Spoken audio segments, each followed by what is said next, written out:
Ceci est une émission payée par l'heure de la bonne nouvelle.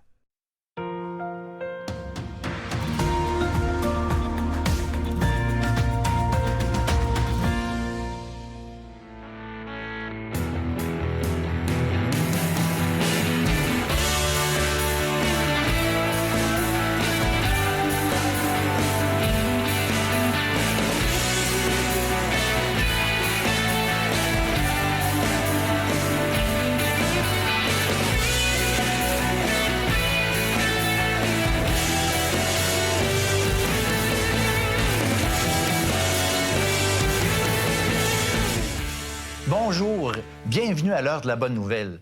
On continue notre série qui a comme thème « Je suis Jésus » et j'ai avec moi Jean-François Moquin pour m'accompagner maintenant.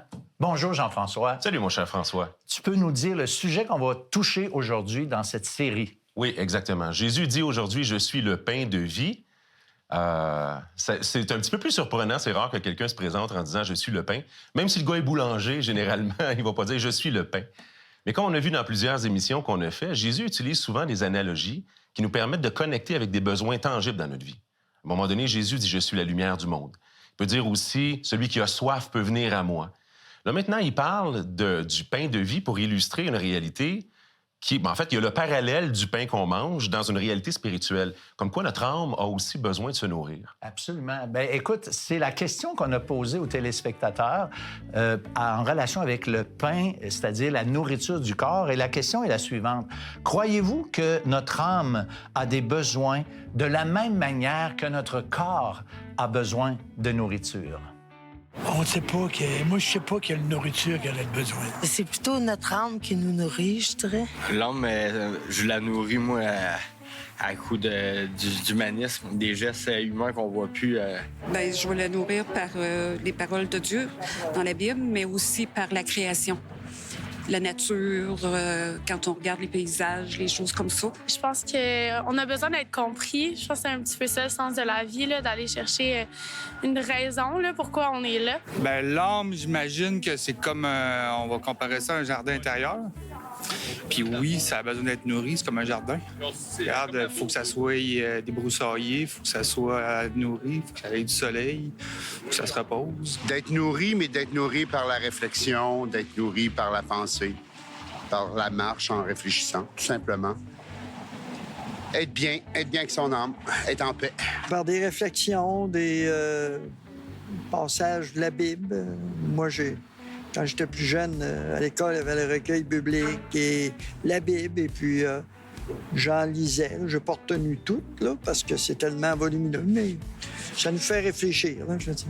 En fait, oui, on a besoin genre de savoir quelque chose, peu importe ce que c'est, mais on a besoin de nourrir notre âme pour être un bon vivant. Jean-François, je trouve que dans ce vox pop-là, clairement, tout le monde reconnaît qu'il y a quelque chose qui doit être nourri à l'intérieur de nous et que c'est pas nourriture physique est pas suffisante. C'est vraiment, je trouve, en tout cas, ça, c'est presque, j'allais dire, unanime. Hein? Oui, puis c'est intéressant comme témoignage, c'est-à-dire que on constate tous cette chose-là. C'est intéressant ce que tu dis parce que on aurait pu avoir des réponses où les gens disent « On n'a pas besoin d'être nourri par autre chose. » Ah, l'âme, non. Je n'ai pas ce besoin-là. On est tous d'accord qu'il y a une réalité interne qui doit être nourrie. Comment elle va être nourrie, ça, c'est matière à interprétation. Les gens ont différentes façons de le voir. Il y en a un qui dit, ben, à coup d'humanisme, en faisant des bonnes choses, tu sais, ça me fait me sentir bien. D'autres, quand même, c'est intéressant. En se référant là à la Bible et puis à Jésus, on voit encore que la culture du Québec est encore teintée par les paroles de Jésus. Mais chaque personne, en tout cas, confirme ça. Il y a quelque chose à l'intérieur qui est une vie, on pourrait dire, indépendante d'une vie humaine. Et elle a des besoins qui sont distincts aussi. Oui, c'est ça. Écoute, il y en a un qui a dit que je ne sais pas avec quoi la nourrir.